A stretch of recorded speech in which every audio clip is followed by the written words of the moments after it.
A mansion built at the turn of the 20th century from gray limestone in New York featured an unusual and even frightening facade. The builder placed a carved stone head above the double front doors.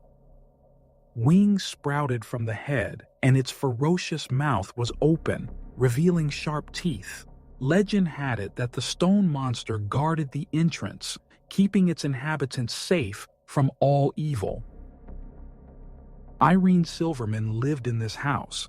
Everything about her suggested a special status. It is worth describing her biography and life in more detail. She was wealthy. Her couture outfits, adorned with ostrich feathers and embroidered with gold, were unique and never repeated. They were complemented by jewelry set with matching gemstones. She made every effort to display this luxury. The 82-year-old Irene Silverman, widow of a multi-millionaire mortgage broker, hosted lavish dinner parties almost every evening. At these gatherings, she often declared, "I was born above a brothel in New Orleans." Whether this story was true or not mattered little. She was indeed born in New Orleans in 1916 and was the only daughter of an Italian fishmonger and a Greek seamstress immigrant. Her father's surname was Zambelli, and the exotic name was his claim to fame. He was related to the great Carlotta Zambelli, a ballerina who, in the first half of the 20th century, was a star of the highest order. Her father believed that dance ran in the family's genes, and the little girls took ballet lessons several times a week. The parents spent the majority of their resources to pay for the classes. "We were living on the edge of respectability back then," Irene recalled. In 1932, in the midst of the Great Depression, Irene's father left the family. Her mother took her daughter to New York so she could study with one of the greatest dance choreographers of the time, Mikhail Fokine. She paid for the lessons by sewing ballet costumes for him at night after finishing her shift sewing buttons in a garment factory. Irene was talented, there was no doubt about that. But her short stature did not meet the standard requirements for ballet. In 1933, Irene found a position in a local cabaret ballet. She gave 4 performances a day, 7 days a week, earning a weekly salary of $36. She was the smallest dancer on stage. Her feet often bled, and sometimes she returned home barefoot, like a pauper, she recalled. After 8 years of grueling work, Irene allowed a man into her life who was more than 10 years her senior. His name was Samuel Silverman. He was a real estate magnate whose fortune grew rapidly. The man had connections at the highest levels. "Whatever doubts I had were overcome by the realization that I would become very rich," she said. They married in 1941. Part of the arrangement was that Irene's mother would live with them. They never had children of their own, only money, and plenty of it. After World War II, Samuel expanded his real estate empire beyond the United States. They owned homes in Paris, Athens, and Honolulu, where the Silvermans became known for an endless string of parties attended by industrialists, famous writers, scientists, and fashion designers mingling with priests and English aristocrats. The couple's life was full and luxurious. In 1973, Samuel Silverman died of cancer. Irene's mother survived a few more years before passing away as well. Irene then began living alone. The woman retreated to Empton House, a $7 million residence decorated with marble and oak paneling, a rooftop garden, and a ballroom modeled after the music hall of the Petit Trianon in Versailles. Yet she continued her old tradition dining in company. After her husband's death in 1980, she converted several luxurious apartments in her home and began renting them out to tenants who could afford an average rent of $6,000 a month. She effectively turned her home into a chic hotel. Over the years, it hosted successful entrepreneurs, television producers, the Marquis and Marchioness of Northampton, as well as luminaries such as actor Daniel Day-Lewis, singer Chaka Khan, conductor and pianist Peter Duchin, and writer Michael Thomas. Her guests were treated to generous hospitality. She entertained them with colorful stories and delicious food and seemed to know practically everything that was going on around her. The latest gossip and her eccentricities became legendary. On one occasion, she arrived at a party accompanied by 10 muscular young men and announced to the astonished guests, "I rented them for the night." She allowed the housemaids to water her roses only from old bottles that once held expensive gin. She bred prize-winning boxer dogs and liked to put gold chains around their necks. Unexpectedly, her hair became extraordinarily bright. Her stylist had dyed it orange. On the evening of July 4th, 1998, Irene Silverman invited two friends to lunch at her impressive Manhattan mansion, filled with antiques, the very same property that had become her hotel. At the table, she found an intriguing topic for conversation. She told Elva Shrelly, an Albanian fashion designer, and Carol Hansen, her biographer, about her new tenant. He had arrived on July 14th and asked for permission to rent an apartment. Well-dressed, with polished manners and a handsome smile, he said he was a businessman from Palm Beach named Manny Guerin. The young man had no identification with him, but he promised to provide it the next day. Irene Silverman, who, according to friends, carefully checked her tenant's references, hesitated, but Manny Guerin pulled $6,000 in cash from his wallet. She showed him apartment 1B next to the unit Irene used as her office, and occasionally as a bedroom. The next day, Guerin did not provide the promised identification. He also refused to let the housemaids enter his apartment.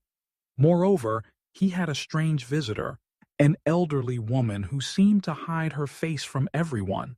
When Irene encountered Guerin in the hallway, she asked him to leave the residence. A week had already passed since his arrival. No documents had been presented, so the landlady later disconnected the phone in his apartment and instructed her business manager, Jeff Feig, to begin eviction proceedings. However, she did not call the police. Irene was also determined not to return the $6,000. That was the story. Then the woman heard footsteps in the hallway. Guerin was returning to his quarters. They exchanged glances and fell silent for a moment. On July 5th, Irene Silverman's dinner guests reluctantly left her house around 12:30 a.m. Irene had a habit of rising before sunrise.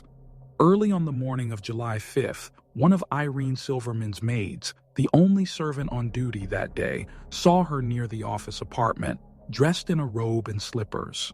Irene asked her to walk the dog in the rooftop garden and then run a few errands. When the maid returned late in the evening, the house was empty. The landlady was nowhere to be found. Worried, she called the business manager, Jeff Feig, who then contacted the police. That evening, officers searched the entire house. According to a source close to the investigation, the police found no obvious signs of struggle or blood. The next day, the police intensified the investigation. On the morning of July 5th, the strange pair took advantage of the city still half asleep.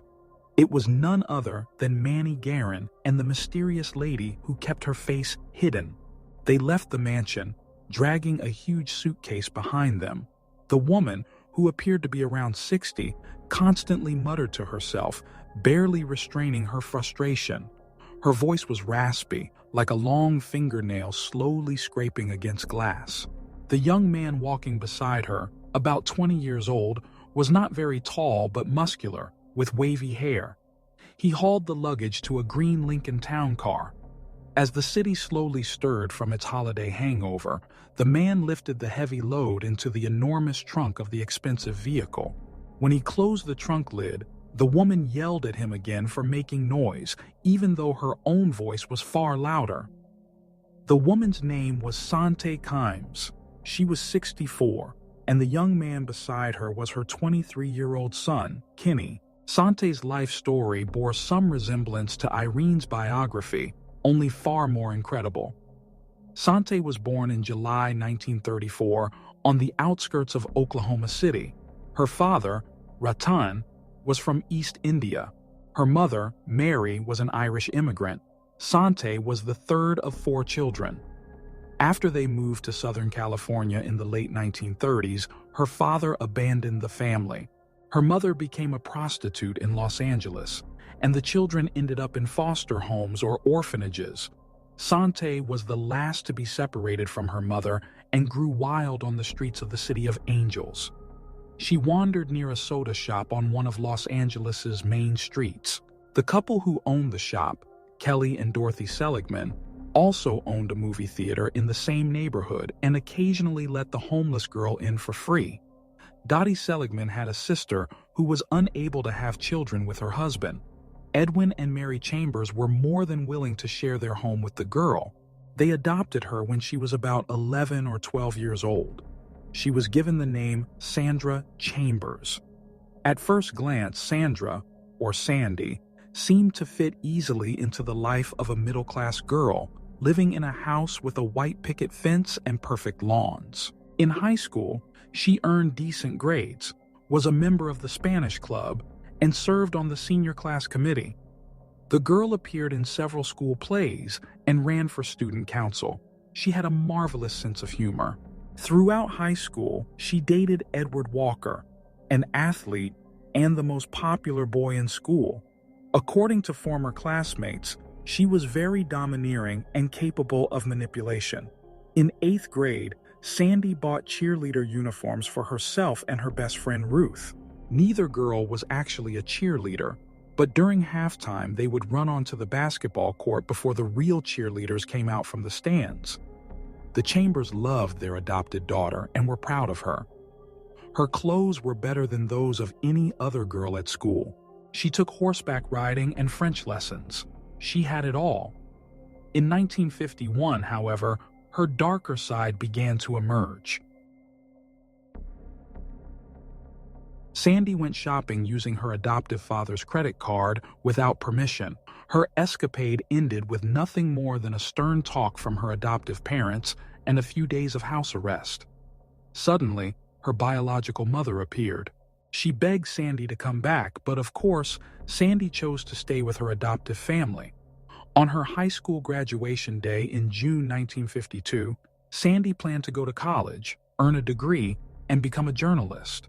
Instead, 3 months later, she married her high school admirer, Lee Powers, only to divorce him 3 months after that.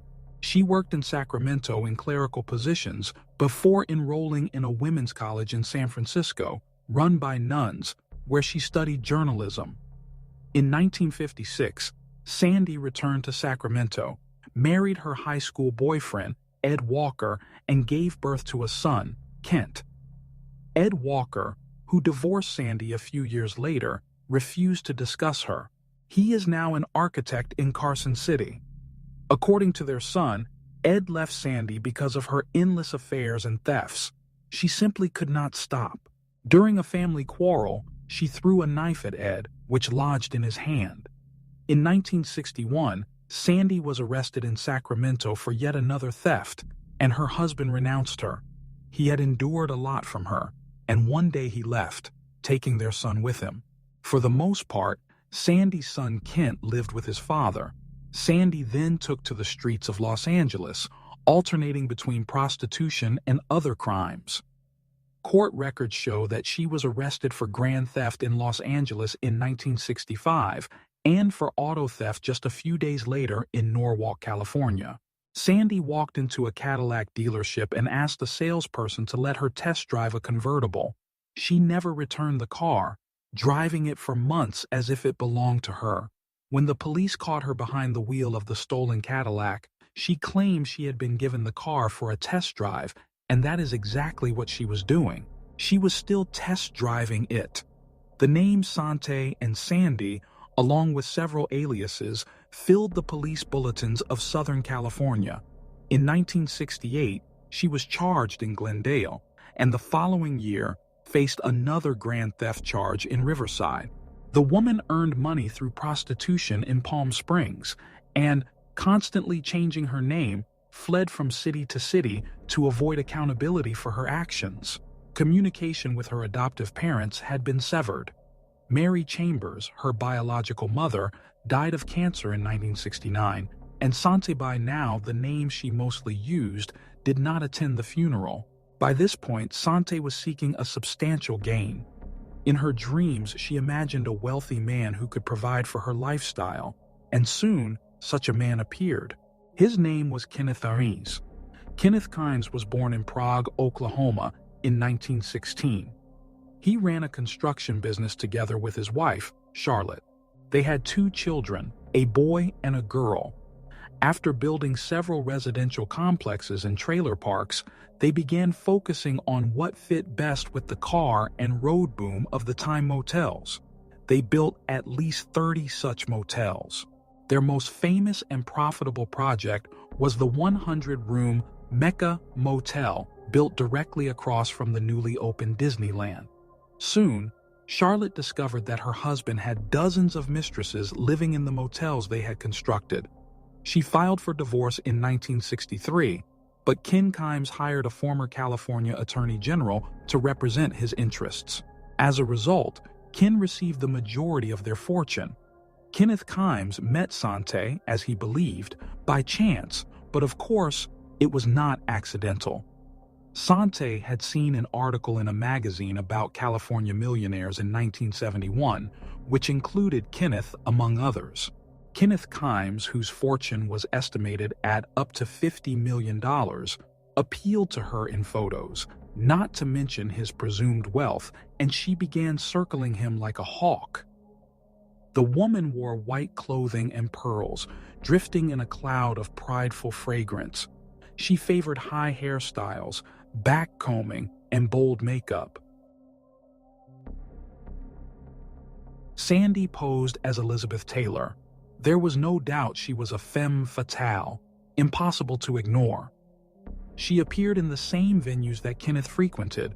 At first, she pretended not to notice him, then responded to his attempts at conversation with clipped phrases before vanishing. One evening, during another supposedly chance encounter, she agreed to have a drink with him, and they talked all night, cocktail after cocktail. Yet the new acquaintance never seemed intoxicated. She maintained complete control. Pretending to keep up with him, she discreetly poured her drinks into a flower pot. Kenneth expected to take her back to one of his motels, but she slipped away again. The man became obsessed with her, while she remained in no hurry. In his marriage, Ken Kimes had controlled Charlotte, but now, everything was under Sante's command. Kenneth was 18 years older than Sante. She was beautiful and lively, able to talk to him about anything, complimenting him and, as it later seemed, very uninhibited in private. Her talents as a courtesan served her well. It would be many years before Kenneth Kimes began to learn about her past. Sometimes she hinted that she had royal blood. On other occasions, she claimed to be related to various show business personalities. In reality, she had about 20 aliases, multiple social security numbers, and numerous passports. Her past included credit card fraud, check scams, and insurance fraud. She also had many accomplices at different levels. All of this primarily reflected the corruption of the system. Sante quickly realized that everyone had a price. Anyone could be bribed, persuaded, deceived, or even intimidated. Even then, she realized how unevenly resources were distributed, and no matter what, she would never have enough. Her childhood had left deep scars. Most of all, she feared poverty. A person's inner self can easily become stained and torn by wounds, like wet paper, especially in childhood when it is most vulnerable. It is said that childhood wounds and memories remain at the core of a person for life. For many, they create obstacles, and professional help is needed. By this time, Sante was working as a lobbyist in Washington. With this woman, Kenneth Kimes enjoyed life, spending money like never before.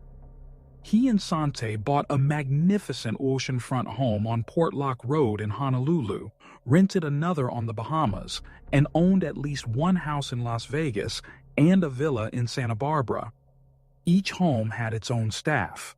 They were a striking couple, Kenneth behind the wheel of Cadillacs and Lincolns, and beside him, his wife in flowing silk white pantsuits adorned with rings set with large diamonds. Sante's first revealed scheme now seems almost amusing, designed to flatter her companion, boost his ego, and win his recognition. It involved making money from the celebration of America's bicentennial in 1976. They tried to sell giant posters featuring the U.S. flag, commemorating the country's 200th anniversary.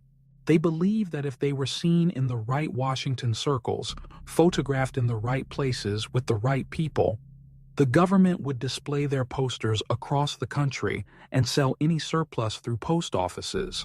They had 250,000 posters, priced at $10 each. Kenneth Kimes now needed authority, so he began reaching out to civic groups on patriotic matters. He also started calling himself the honorary ambassador of the United States bicentennial and claimed that he would soon travel around the world to inform other countries about the upcoming celebration. Soon, the audacious couple appeared at the White House. By forging the necessary documents, Sante managed to secure an audience in April 1973 with First Lady Pat Nixon for herself and Kenneth. Ken Kimes presented himself as a major philanthropist and donor, claiming he simply wanted to give back to his country. At the moment of introduction between Kimes and the First Lady, Sante pulled a camera from her bag and documented the event. The photo soon appeared in an official newsletter. Sante and Ken used the photograph with Mrs. Nixon to arrange meetings with other federal officials. In a 1974 photograph taken with Vice President Gerald Ford and his wife Betty, Kenneth Kimes, then 57, looks like a typical successful businessman at a Washington fundraising event. A tall, mustached man with a prominent nose, and beside him, in a white dress with ruffles, his beloved Sante, who was 39 at the time. They told Gerald Ford about their plans for a world tour celebrating the United States bicentennial. At dinners hosted by the West German and Belgian embassies, they presented their plans once again. At all of these events, they had no invitations. Perhaps the scheme might have gone unnoticed. But the next morning, phone calls flooded the offices of Washington Society editors. The couple's fraud was soon exposed. This is the story of how charm and audacity can carry you into the world of Washington society. Thus began this article. Sante was strangling her son. With an unnaturally close form of love from his earliest age, she never let the child out of her arms. He was not allowed to have friends. Sante claimed that her son was a genius and would not associate with ordinary children. She spoke for him. The boy was always silent during his childhood. Private tutors looked after him because his mother refused to send him to school, believing the education system to be inadequate for children with exceptional abilities. Kenny was 5 years old when his parents bought a large house that adjoined the magnificent fields of the National Golf Club in Las Vegas. Few people in Washington noticed one strange thing. All the rooms were locked, and the keys to the doors were held only by Sante. She wore them like a necklace, right around her neck. The Kimes trio was a strange family, and everyone accepted it. Kenneth Kimes was more often drunk than sober, and his partner controlled him like a puppet. Investigators constantly appeared at their doorstep to investigate one shady scheme after another, as Sante continued committing thefts and fraud, sometimes even burning her husband's property to claim insurance money. Their houses caught fire to file insurance claims. For example, one insurance company refused to pay a claim of $100,000 for a tapestry allegedly stolen from their home. However, this tapestry never actually existed. Sante filed a false claim for a carpet worth $30,000 that she had bought for her husband and for watches that were supposedly stolen. There were many such situations. Like everyone else, Sante somehow always managed to avoid jail time. On one occasion, she stole a mink coat from the Hotel Flau during a trip to Washington. One of the guests had thrown her dark mink coat over a chair in the hotel living room. While the guest was distracted by conversation, Sante approached, put the coat on, then layered it with her own coat and walked away leisurely. They did this purely for the thrill, even though Sante already had several mink coats that Kenneth had purchased for her over the following 5 years. Sante's trial was constantly postponed because, just before the court dates, letters arrived from mysterious doctors in Mexico stating that the defendant was either too ill, needed surgery, or had been hit by a car. For years, Sante evaded court under such pretexts. But on July 18, 1985, the jury finally found Sante guilty of theft. However, while the jurors were deliberating, she simply walked out of the courthouse and got into a car heading for California. Her lawyer claimed that she had been convicted in her absence and that this was illegal. The trick worked. Sante formally won the case. When Kenneth turned 6, his parents finally married. Most of the time, they continued living in the Las Vegas house, which, as it soon turned out, hid a terrible secret. For many years, Sante traveled to Mexico, where she met poor girls from the streets. She brought them to her home, promising high wages and a better life. Instead, she paid them nothing, kept them locked in rooms in her house, and forced them to work 7 days a week. Several of her servants escaped and went to the police. In August, the police arrested Sante. She was held without bail. Just before the trial, she played her trump card, pretending she was very ill and had heart problems. While in the hospital, she escaped through a bathroom window. Sante was caught 3 days later in the Eru bar in Las Vegas. Barma, whom she considered a friend, turned her in. At the trial, a crowd of servants testified against her. In addition to being locked in rooms, they were forced to work 7 days a week without pay and were subjected to cruel treatment. The abuse extended even to the childcare provided to Kenny from the age of 3. One maid testified that Sante had branded her with an iron. Another recounted being drenched and subjected to Sante's sadistic schemes. Kenneth Kimes made a deal with the FBI before the trial. He received 3 years of probation, a fine of $70,000, and agreed to undergo rehabilitation for alcoholism. Sante, for the first time in her life, served a serious prison sentence. She was given 5 years in a federal correctional facility and served 3. During this time, both Kenneth Sr. and Jr. often visited her. Years later, Kenny Kimes told friends that the happiest years of his life were the years she spent in prison. His father not only encouraged him to make friends, but also, for the first time, sent him to school and aimed to spend more time with his son. Kenneth reduced business trips, sold some of his motels, and built a backyard pool for Kenny and his friends. When Sante was released, she organized a world tour for the family to celebrate her freedom. During the trip, desperate letters arrived from friends. One even sent money and asked someone to hire a person to kill Sante. Kenny's boundless hatred toward his mother often flipped into boundless love for her. Ultimately, finding himself again under her control, he became dependent on her, and they merged once more into one whole. By 1990, Sante was determined never to allow herself to be taken into custody again, and she had not reformed at all. She decided to leave no traces of her actions, or, more precisely, no long-lasting evidence. In 1990, the family lawyer, acting on Sante Kimes' instructions, set fire to one of their houses for the insurance money. He later recounted the story of the arson to other regular patrons of the establishment, who in turn shared his revelations with the police. The police summoned Elms, and he agreed to become an informant. Soon after, Sante and Ken invited him to spend a vacation with them in Costa Rica. They returned, but he did not. Mothers usually do not attend college with their children, but Sante Kimes was always different. At the University of California, Santa Barbara, where her son enrolled, she lived off campus with Kenny and her husband. She often hosted student parties together with her son in the luxurious apartment where the family lived. For most of the time while her son was away, she controlled him. ensuring he never interacted with girls. But the most shocking fact of all was that Sante was now sharing a bed not with her husband, but with her son. On March 28, 1994, Sante Kimes stopped in front of a Santa Barbara bank and went inside, leaving the con artist in charge, who at the time was 77 years old. She always claimed that the cause of death had been a heart attack. No investigation was conducted. Sante told nothing to their son, who had gone to Hawaii for spring break. Remarkably, she let him go alone. A couple of weeks later, she met him at the airport. When her son asked where his father was, she answered, "He is here."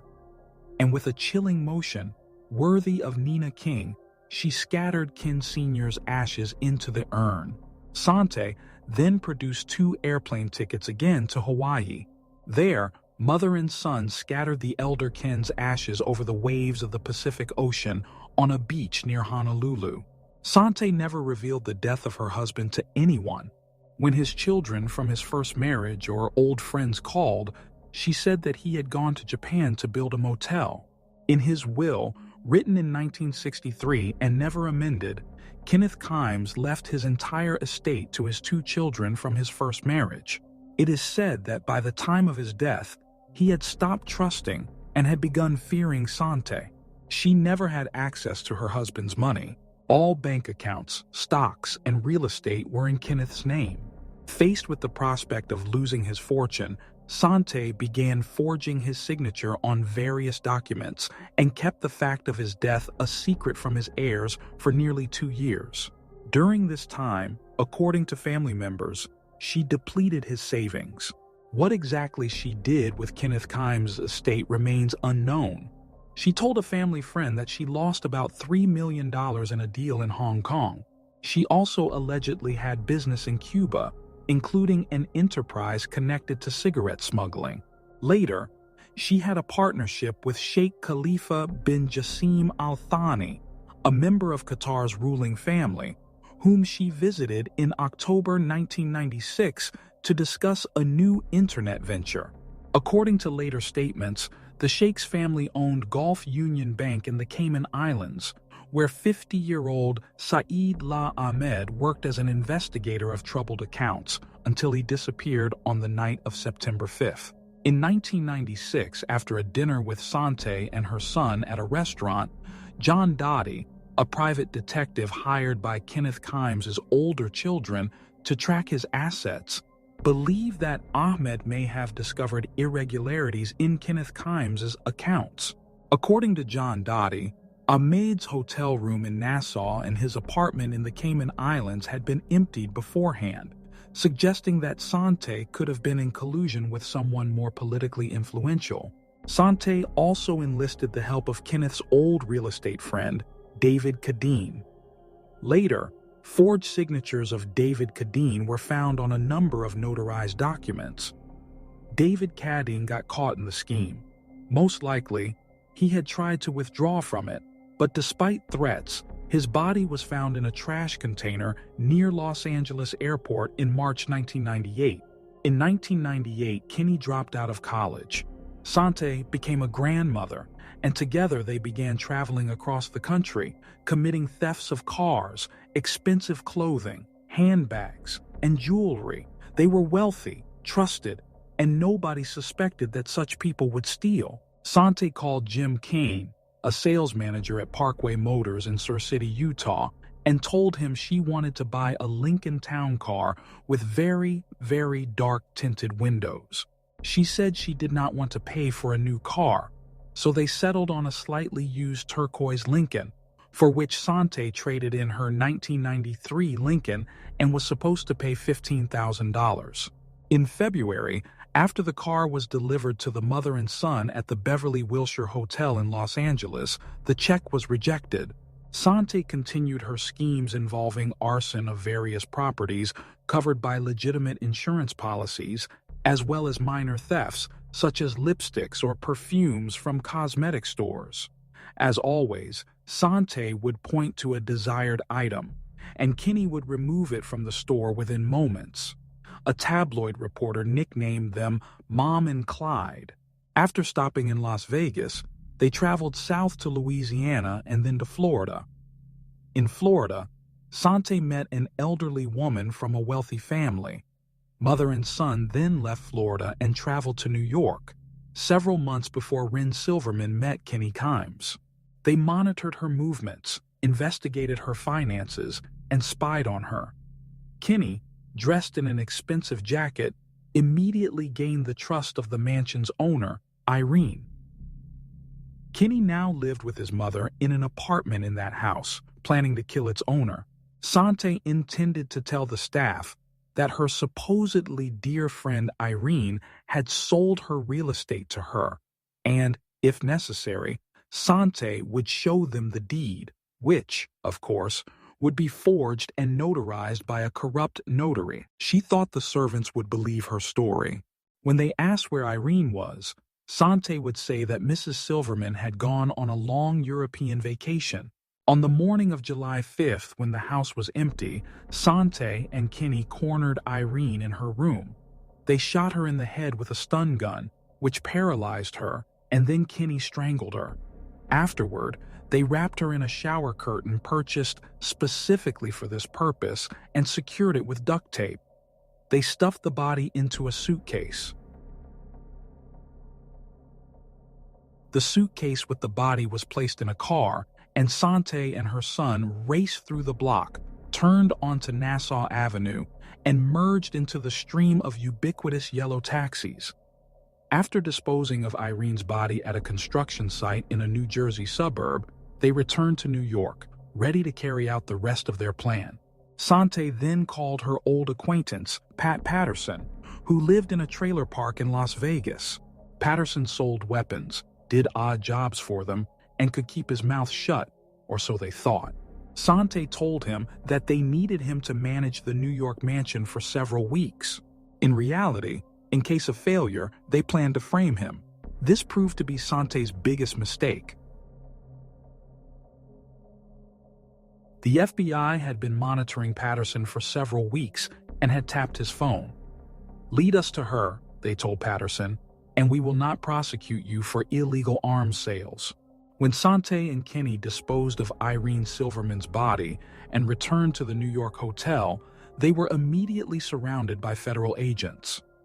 Patterson was so frightened that he wet his pants.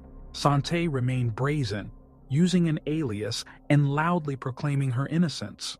Inside, the stolen Lincoln were found the actual compromising evidence: Irene's passport, the mansion keys on the back seat, and a fully loaded handgun.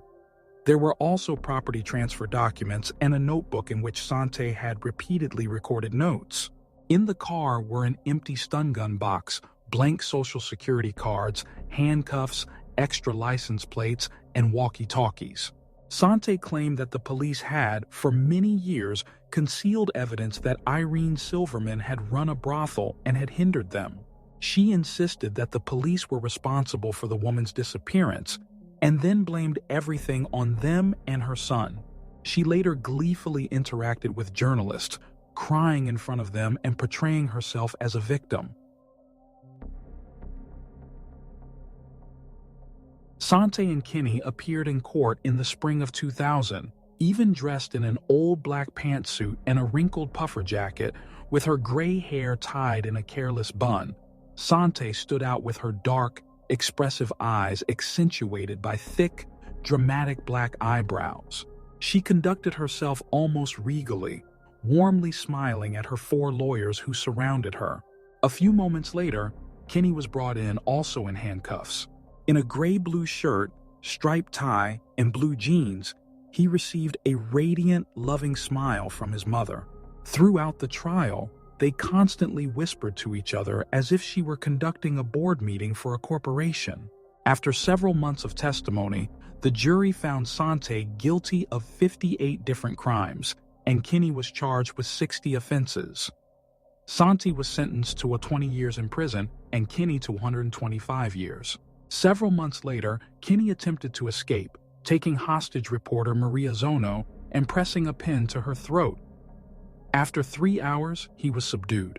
The following month, Kenny and Sante Kimes were extradited to Los Angeles to face trial for the murder of David Kasdan. During the June 2004 trial, when he faced the death penalty, Kenny changed his plea to guilty and confessed to crimes alongside his mother. He stated that one late evening he had come to visit and shot Kasdan during a conversation in the kitchen, claiming he acted on his mother's orders. Afterwards, he bought her flowers and presented the death of an old family friend as a gift for her. He also confessed to the murder of Saeed Bilal Ahmed, whom they drugged, drowned in a bathtub, and disposed of in the ocean. Sante tried to play the sympathy card during the trial, arriving in a wheelchair, feigning fainting spells, and crying continuously. The judge was not convinced. Each of them received an additional life sentence, added to the more than 100 years they were already serving. Despite Kenny's initial death sentence, they managed to avoid execution. On May 19, 2014, Sante Kimes died at the age of 79. She never expressed remorse for her crimes.